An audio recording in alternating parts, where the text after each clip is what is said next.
días para todos, ¿cómo están? Seguimos entonces con el repaso del libro número 5 de la Ley del Uno. Es el quinto y último libro de esta saga de las conversaciones con Ra, del material canalizado desde el complejo de memoria social llamado Ra, que son ni más ni menos los que miles de años atrás estuvieron aquí tratando de iluminar o traer este conocimiento espiritual para la humanidad, y estuvieron en Egipto y en algunas partes de Sudamérica también, como lo describe el mismo libro.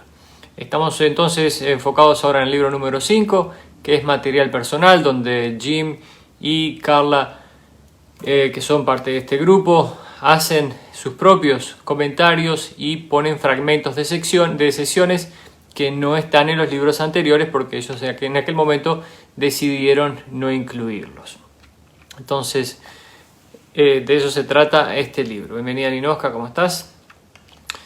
Vamos a continuar la lectura entonces con el fragmento número 19, sesión 32 del 27 de febrero de 1981. Sigamos descubriendo entonces más acerca de esta información tan interesante que nos trae. Jim comienza diciendo: mucha gente nos ha escrito a lo largo de los años describiéndonos los que han llamado ataques psíquicos y queriendo saber cómo protegerse de ellos. Parece que no es necesario llevar a cabo ningún ritual elaborado ni lanzar un llamamiento de ayuda a una legión de portadores de luz. Ra describe el modo en que cualquier persona puede recibir toda la protección que resulte necesaria en cualquier situación. Y es muy simple, dice Jim.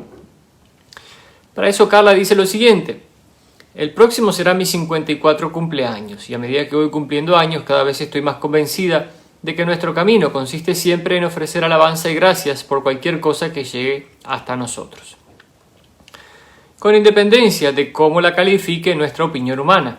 Eso es fácil de hacer en los buenos tiempos, pero requiere cierta persistencia de disciplina, entrenar la mente para no retroceder ante los problemas que vemos llegar.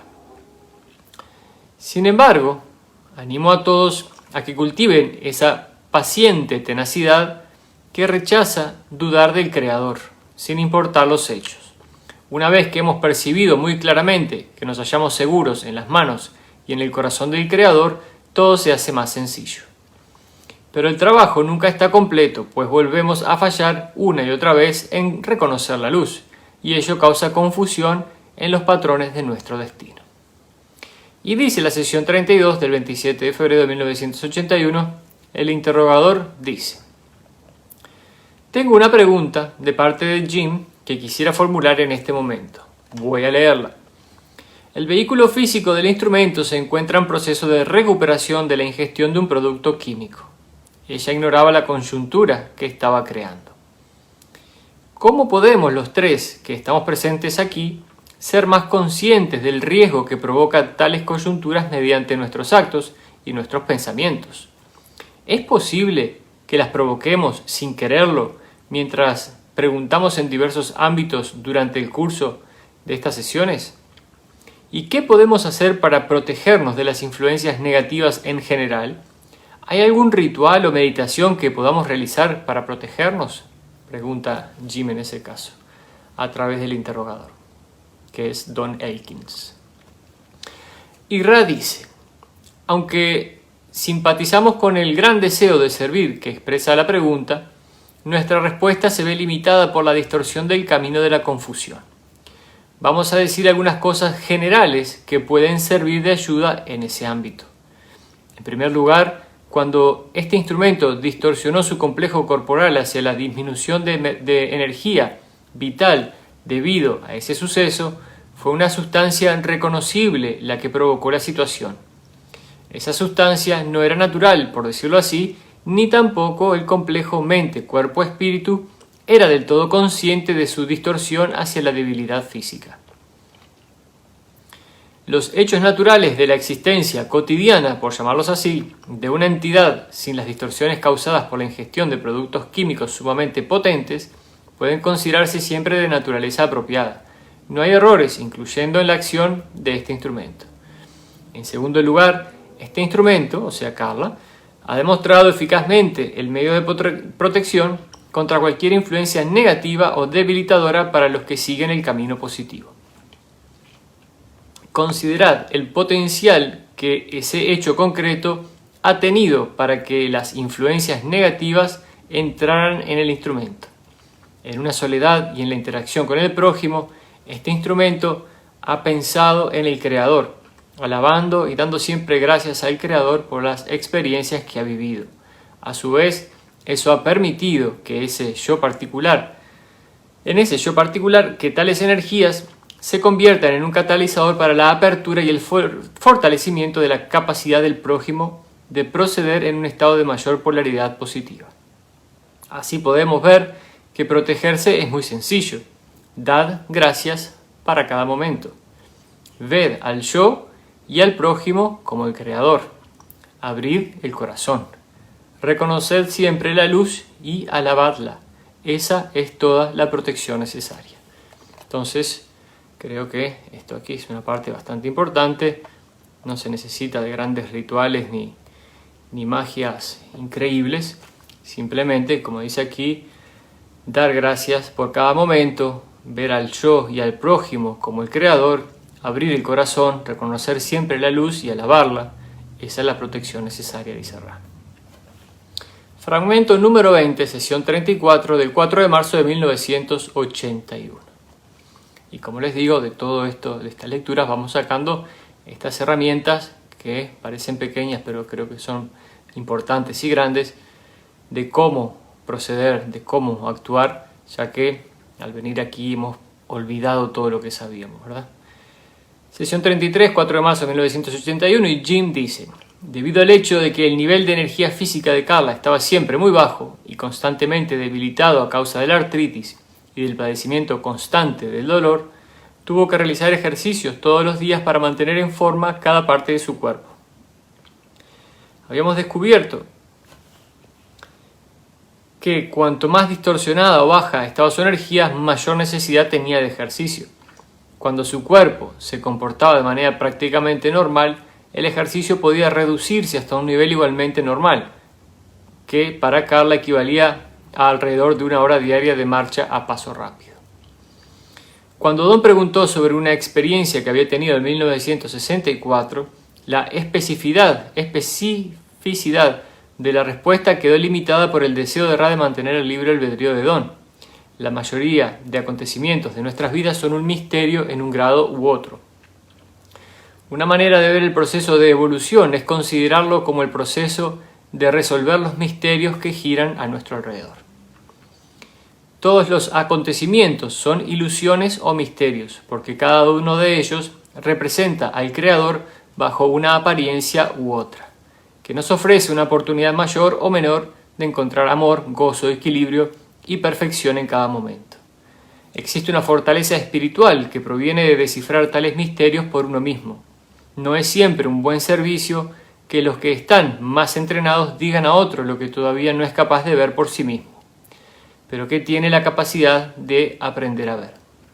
Por eso, con frecuencia Ra invocaba la ley del libre albedrío, conocida también como la ley de la confusión.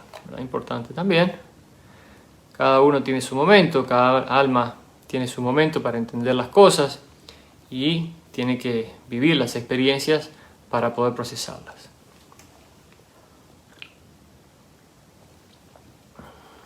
Dice Carla: cuando era niña bailaba, nadaba y cabalgaba. Me encantaba el ejercicio, especialmente el rítmico. El ejercicio que necesité realizar principalmente en esta época, aunque fuera duro porque me sentía agotada, fue una experiencia dinamizadora. Don y Jim me ayudaron a recordar la necesidad de esos periodos de actividad, y Jim los facilitó al acompañarme. Siempre es más fácil hacer este tipo de cosas con un compañero. Don no podía acompañarme en mis paseos, pues padecía de dolor en los pies surgido como consecuencia de su trabajo en climas tropicales. A cada paso que daba le resultaba doloroso. Sin embargo, de cuando en cuando observaba un nivel de fuerza brutal en él, pero menos que milagroso.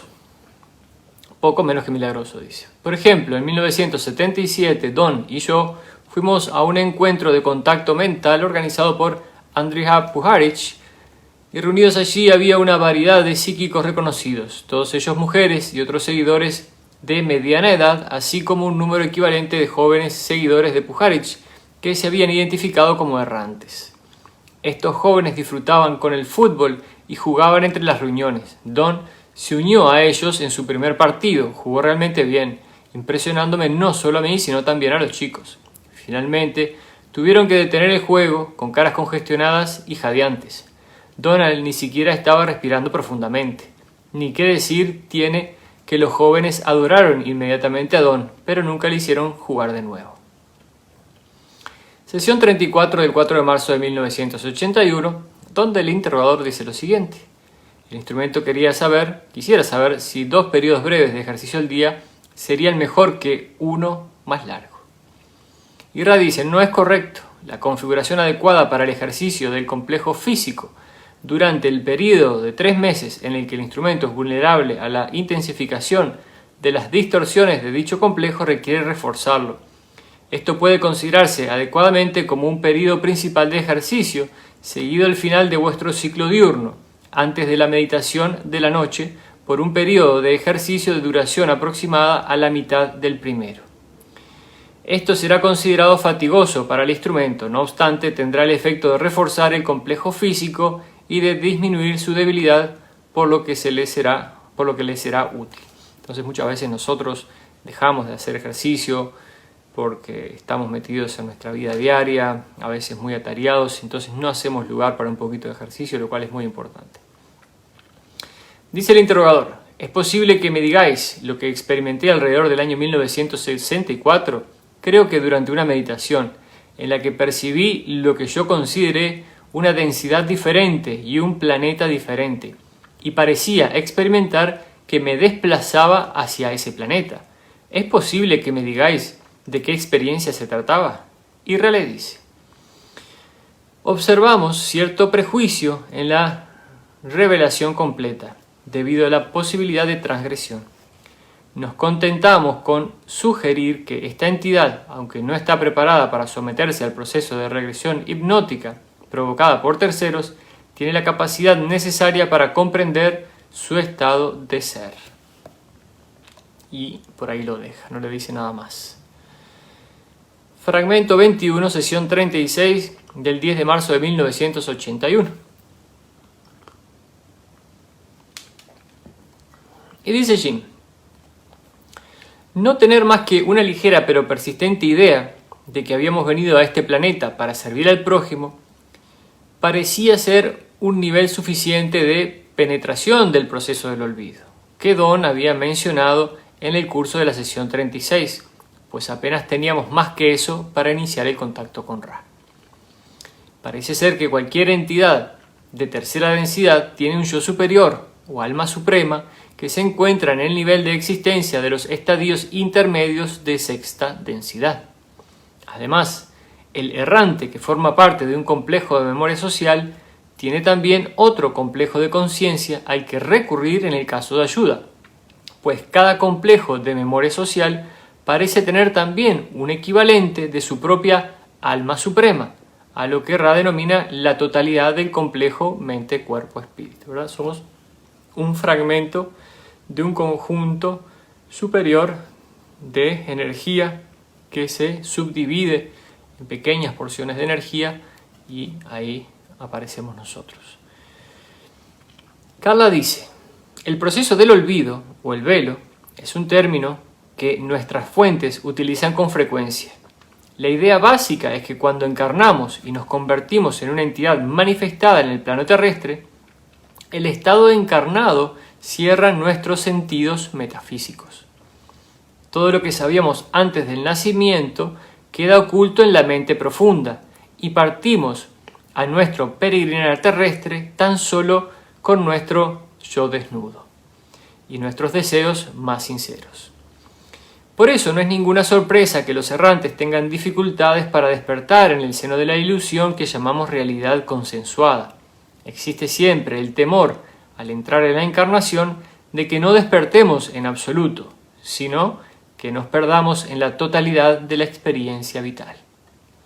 El lector que lee esta frase quizás se encuentre también en pleno proceso de ese despertar, comenzando a identificarse cada vez más con un nuevo y más amplio concepto del yo como ser eterno y metafísico. A medida que todos despertamos y desarrollamos nuestro verdadero yo, podemos ayudarnos unos a otros, y animo a cada errante a que halle formas de apoyar a sus compañeros de peregrinaje en la luz. Las personas llegarán a su camino. Quizás no parezcan muy conscientes, o quizás sí lo estén, pero parezcan también muy confundidas o asustadas. Si el Creador las ha puesto en nuestro camino, entonces estamos bien equipados para ayudarlas. Sencillamente, amémoslas y aceptémoslas. Qué importante toda esta parte, qué interesante, qué lindo el sabernos de alguna manera despertando a la verdad de lo que realmente somos, ¿no? Dejar ya de lado esa creencia implantada de que solo existe aquí, el ahora, este momento y nada más en el universo. Venimos a este mundo, pasamos por ese velo del olvido, olvidamos a qué venimos a hacer, venimos con nuestro yo desnudo, como dice Carla, y con nuestras buenas intenciones. Entonces, lo que tenemos que hacer, aquí está bastante claro y creo que tampoco necesitamos que nos dijeran, es darnos una mano entre todos, entender cuál es la situación de este mundo y por supuesto, ponernos a la obra. No seguir dando vuelta la cara y esperando que alguien haga algo por este mundo si nosotros no hacemos nada, ¿verdad? Entonces, sigue Carla diciendo, esto es mucho más difícil de hacer que de decir. Implica, primero, haber llegado a amarse y aceptarse a uno mismo, a perdonarse por las numerosas imperfecciones y estupideces que se encuentran al examinar el interior. Pero todo trabajo se realiza sobre el yo, metafísicamente hablando.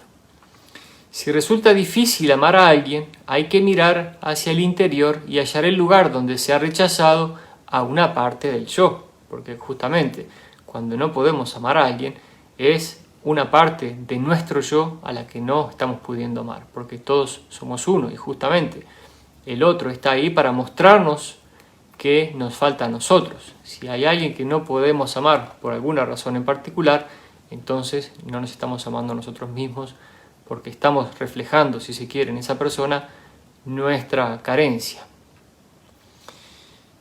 Y dice,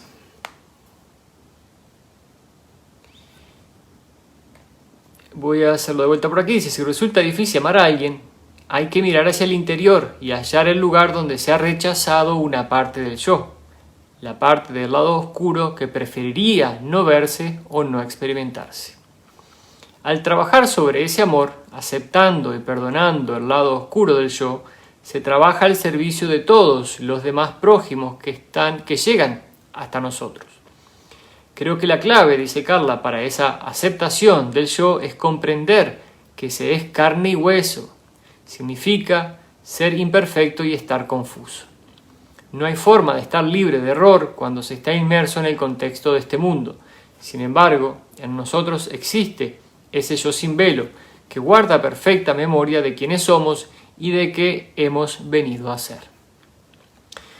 Una vez que es capaz de afrontar el propio lado ruin, nos volvemos mucho más transparentes hacia ese amor infinito que llega no desde nosotros, sino a través de nosotros para bendecir a todos. Remarcable, importante, es muchas veces hasta fácil ayudar a otras personas a superar sus cuestiones personales, pero cuando tenemos que superar las propias es difícil, ¿verdad? Es difícil poner esa luz que necesitamos poner en nuestros defectos muchas veces. Es muy fácil ver las virtudes, pero trabajar en los defectos es lo más difícil. Y creer que estamos listos y ya perfeccionados sería muy altanero, si se quiere, de nuestra parte, ¿verdad? Creo que todavía cada uno tiene en qué trabajar en uno mismo y siempre hay alguna cosita que salta ahí mediante la interacción con otras personas, incluso con los animales, con el medio ambiente, etcétera, ¿verdad? Ese es el gran trabajo que tenemos que hacer, el perfeccionarnos a nosotros mismos. Dice, en esta práctica del amor contamos con una maravillosa fuente de fortaleza y coraje, que es el yo superior. Yo llamo a ese yo el Espíritu Santo porque soy de la distorsión llamada cristianismo místico. Otras personas ven a ese yo superior como una guía interior, un ser angélico, la naturaleza superior o simplemente un guía. Sea cual fuere su nombre, esa energía es bastante fiable, siempre está ahí, apoyando y sustentando. Es posible ejercitarse para tomar conciencia de esa energía, abriéndose a ella conscientemente mediante la meditación y recurriendo a ella en los momentos difíciles. Animo a todos a que consideren el yo como un ser en proceso de despertar, que recibe mucho apoyo de fuerzas invisibles. Hay que apoyarse sobre esa fuente de fortaleza en el silencio y la oración y verdaderamente nos ayudarán. Pide y se te será dado, ¿verdad? Sesión 36, 10 de marzo de 1981. El interrogador dice: me preguntaba si la capacidad de entrar en contacto con Ra podría incluir penetrar el proceso del olvido. ¿Es ese el caso? Y Ra le dice: totalmente. El interrogador dice: de otro modo, la ley de la confusión lo impediría, ¿no es así? Y Ra le dice: es correcto. Entonces, ustedes mismos en este momento están en contacto con Ra, con sus palabras, y están atravesando ese velo del olvido. Dice el interrogador: me preguntaba también si el número mínimo necesario para este tipo de trabajo es de 3 personas, ¿es correcto? Y dice Ra: para la protección de este instrumento es necesario como grupo mínimo y también como el número más eficaz, dada la excepcional armonía de este grupo. En otros grupos el número podría ser mayor, pero en este contacto hemos observado que el apoyo más eficaz lo proporcionan los complejos individuales, mente, cuerpo, espíritu, presentes en ese momento. En definitiva, Jim y Don. Dice Don: me siento algo confuso sobre un punto relativo al yo superior. Cada uno de nosotros, supongo, tiene su propio yo superior de sexta densidad positiva. ¿Es correcto? Cada uno de los que estamos en esta sala, es decir, cada uno de nosotros 3. Y dice Ra: esta va a ser la última cuestión para esta sesión de trabajo. Vamos a tratar de responder a vuestra pregunta tal como la entendemos. Os rogamos que solicitéis cualquier información adicional. Y dice: en primer lugar, es correcto que cada uno de ustedes presentes tiene un alma suprema, como podéis llamarla. Sin embargo, debido a las repetidas interacciones armoniosas de este trío de entidades, es posible percibir una interacción armoniosa adicional que se suma al yo superior de cada uno de vosotros. Es decir, cada complejo de memoria social tiene un alma suprema, que resulta difícil describiros con palabras. En este grupo hay 2 de esas totalidades de complejo de memoria social uniendo sus esfuerzos a los de vuestro yo superior individual en este momento. Qué interesante, ¿no? Difícil quizás de imaginar para nosotros, pero ahí está.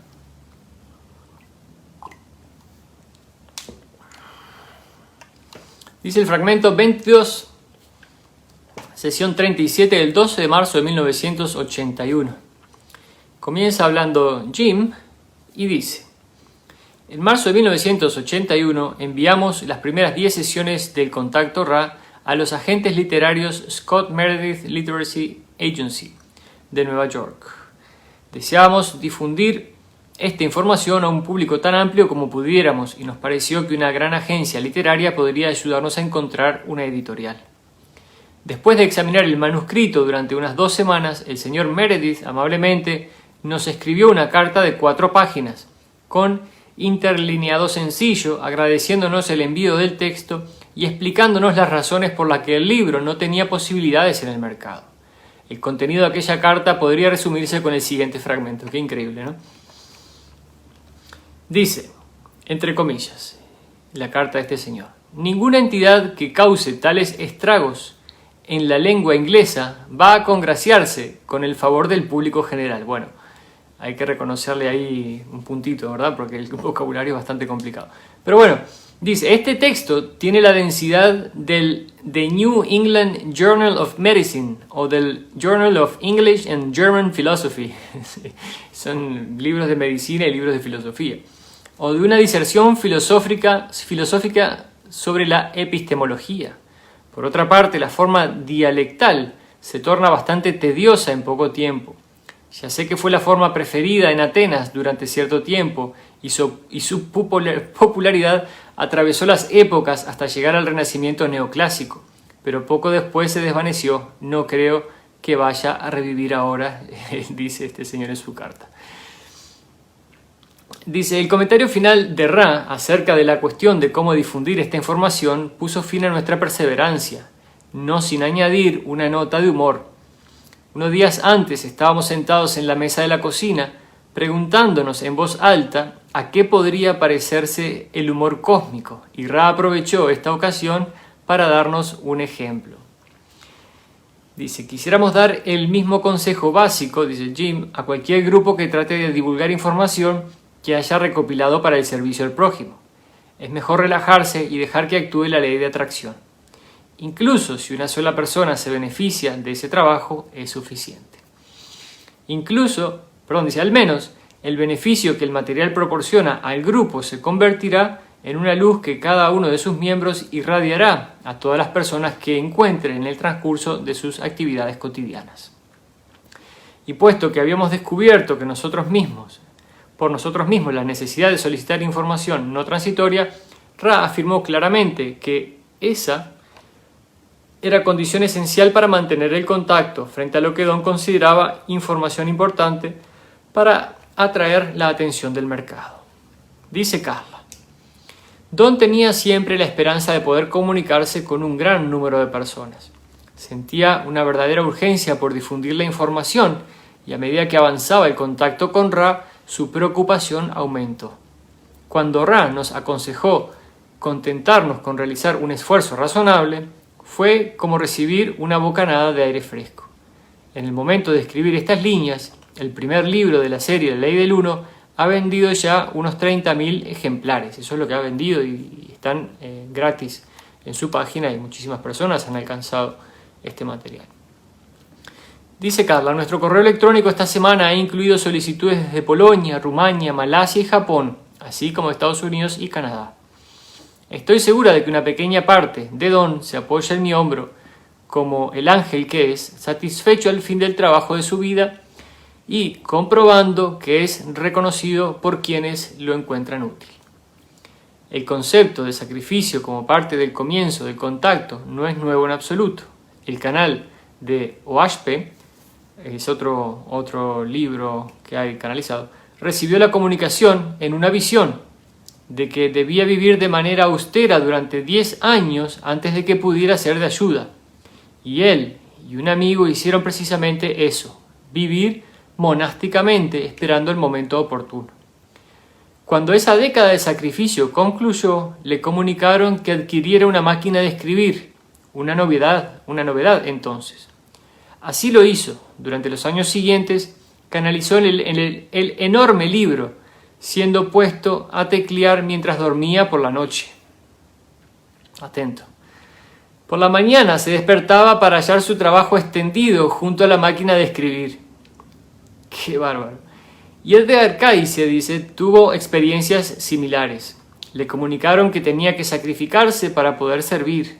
En nuestro caso, Jim sacrificó su amor por la soledad y el retiro de la humanidad. Don sacrificó su soledad conmigo, ese feliz y seguro refugio que habíamos construido juntos. Permitió que Jim pasara a integrarse en la propia esencia de nuestras vidas, sin pronunciar nunca un solo reproche por ello. También se sacrificó trabajando para mantenernos. En cuanto a mí, mi sacrificio era el más llevadero, el de servir como canal.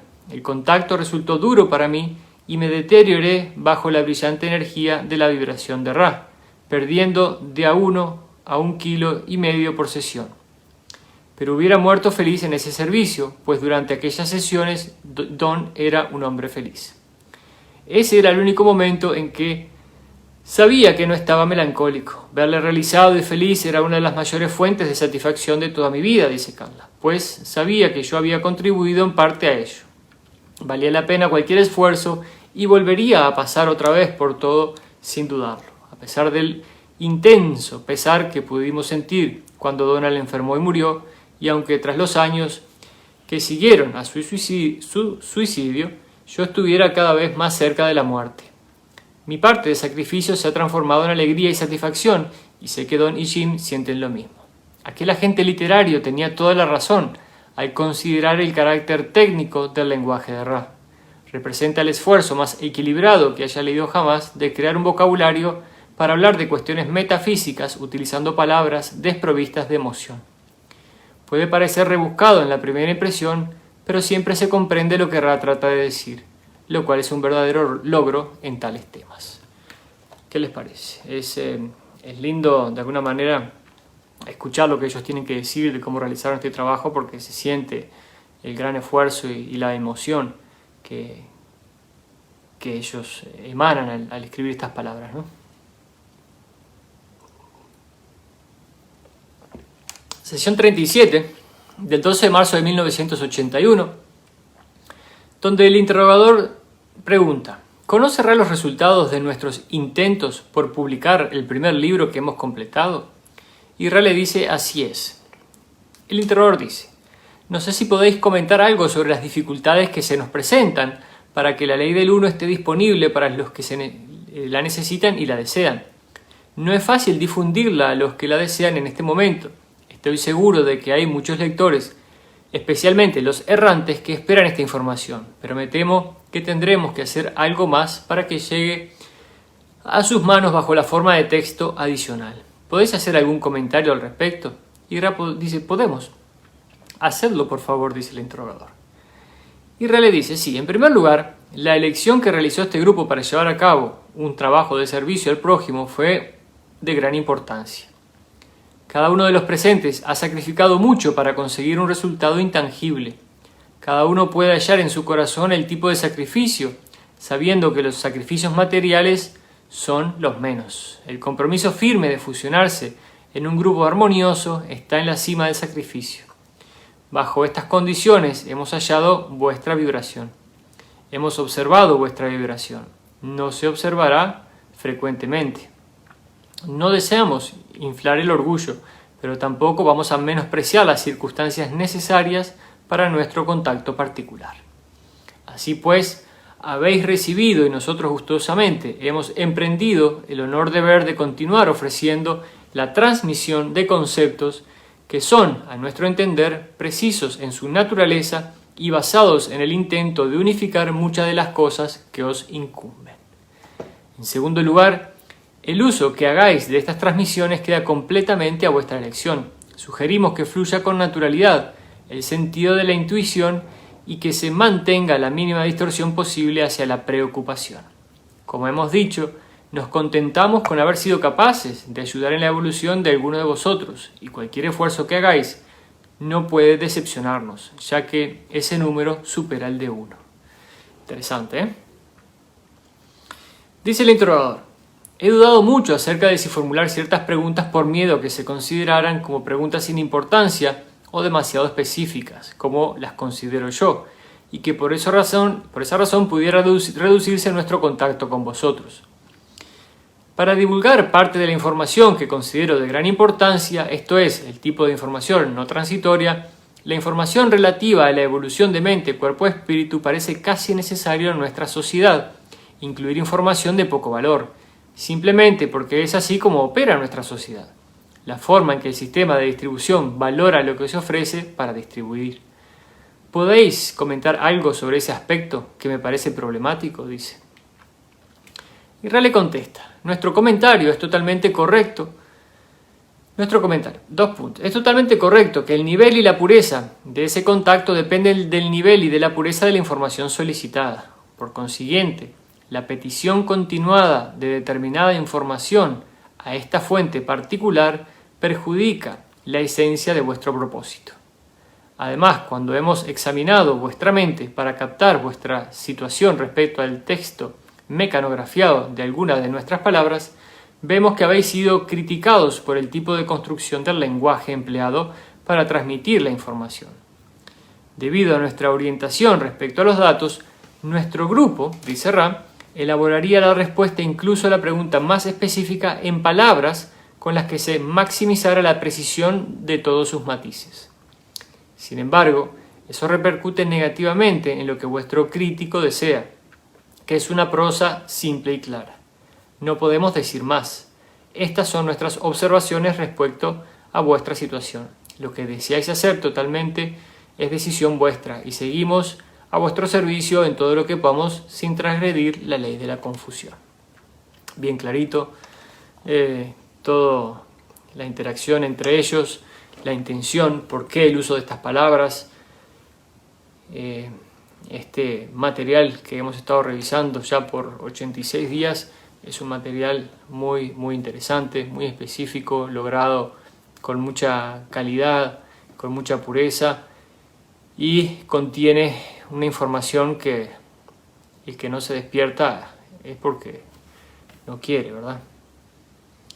Dice el interrogador: vamos a tratar de resolver estos problemas para la difusión de la ley del uno, para lo que tendremos que realizar un trabajo esmerado. Personalmente, no cejaré en mi empeño de difundirla mientras esté encarnado. Será necesario escribir un libro, probablemente acerca de los ovnis, pues la ley del uno guarda relación con el fenómeno, guarda relación con todos los fenómenos, pero esta parece ser la forma más sencilla de divulgación. Tengo previsto utilizar el tema ovni en primer lugar como medio de publicidad, así como ha sugerido la Confederación, como una entrada en materia del proceso de evolución que está teniendo lugar en este planeta y de la forma en que la Confederación ha participado en él, de una manera más comprensible para los lectores, por así decir. Emplearemos el material Ra en forma no distorsionada, tal como lo hemos grabado, en diversos lugares del libro para amplificar y aclarar lo que incluyamos en él. Luego que esa es la única manera en que puede facilitarse la suficiente divulgación para que las personas que quisieran conseguir la ley del uno puedan acceder a ella. Podría imprimir el material que hemos transcrito a partir de las grabaciones y publicarlo, pero no podríamos divulgarlo ampliamente debido al problema de la distribución. ¿Queréis comentar mi segunda idea de confeccionar un libro sobre los ovnis que incluya textos de la ley del uno? Y Ra le dice: vamos a comentarlo. Esperamos que vuestros planes para Ra se materialicen. Esto es humor cósmico, le dice. Esperamos que vuestros planes para Ra se materialicen. Bueno, ese es el humor, quizás no lo digo con la acentuación requerida, pero hay que buscar el chiste por ahí. Hablando de Ra, materializarse, viene por ahí. Habéis pedido un ejemplo de este tipo de humor y pensamos que esta es una confluencia bastante apropiada para incluirlo. Continuad con vuestras intenciones como mejor podáis y sepáis. ¿Qué más puede hacerse, amigos míos?, le dice Ra. Entonces, ¿qué más puede hacerse? Voy a dejar por aquí la lectura de hoy. Han pasado unos 40 minutos, pero le queda 1% a mi iPad y prefiero no dejarlo a medias. Por aquí está también la palabra que estoy buscando, es OHP. Se las voy a mostrar. La voy a marcar. OHP, o como quieran decirle, ese es el libro que se canalizó mientras este señor dormía, ¿verdad? Se iba a dormir, inconscientemente se levantaba, escribía máquina y se iba a acostar. Cuando se despertaba conscientemente, veía que el trabajo estaba al lado de su mesita, ¿no? Así que interesante también ese material. Creo que tengo el libro por ahí, alguna vez lo revisé. Tiene una tendencia, una connotación un poquito bíblica, si se quiere, no sé si es la palabra correcta, pero está un poquito más cristianizado, porque lo que se intentó es llegar a ese público también, ¿no? Los elementos de la Confederación, los miembros de la Confederación Galáctica, la Confederación de Planetas, han buscado todas las maneras posibles para llegar al ser humano, ¿verdad? Estamos viviendo nosotros aquí, en este mundo, totalmente desconectados de la realidad espiritual. Estamos viviendo y estamos ensimismados en el mundo material y muchas veces incluso, por más que realizamos algunos trabajos espirituales, volvemos a la mentalidad material inmediatamente. Nos olvidamos para qué venimos aquí, para qué estamos aquí, justamente. Estamos... y nada, es un error, como lo dice también Ra, ¿verdad? Está todo ahí por algo, justamente. Pero imagínense que si todas estas entidades de la Confederación están haciendo este esfuerzo por llegar a nosotros, tiene que haber un motivo, una razón muy importante. Y creo que este es de despertar a la mayor cantidad posible de almas que están aquí en este planeta, encerrados en un ciclo kármico, si se quiere, o en una rueda del samsara, entrando y saliendo nuevamente en este mundo y pasando por el velo del olvido nuevamente y olvidándolo todo nuevamente, y que sepamos que existe allá afuera, existen miles de razas, miles de millones de planetas habitados, y que somos libres de escoger la experiencia que queramos, pero tenemos que dejar ciertos parámetros de lado, ciertas ideas, ciertos sistemas de creencias, y desarraigarnos finalmente del sistema material, que no estoy diciendo que haya que vivir en una cueva, sino también entender que somos creadores de nuestra realidad. Podemos crear toda la abundancia que queramos, pero sin aferrarnos a ella de tal manera que nosotros mismos nos ingresemos en el ciclo encarnativo de nuevo y sigamos cayendo en las trampillas que nos pone nuestros amigos del servicio al yo. Les mando un abrazo, que pasen muy bien, que tengan buen día, sigan disfrutando del mundo material, pero sabiendo que existe el espiritual. Chau, chau.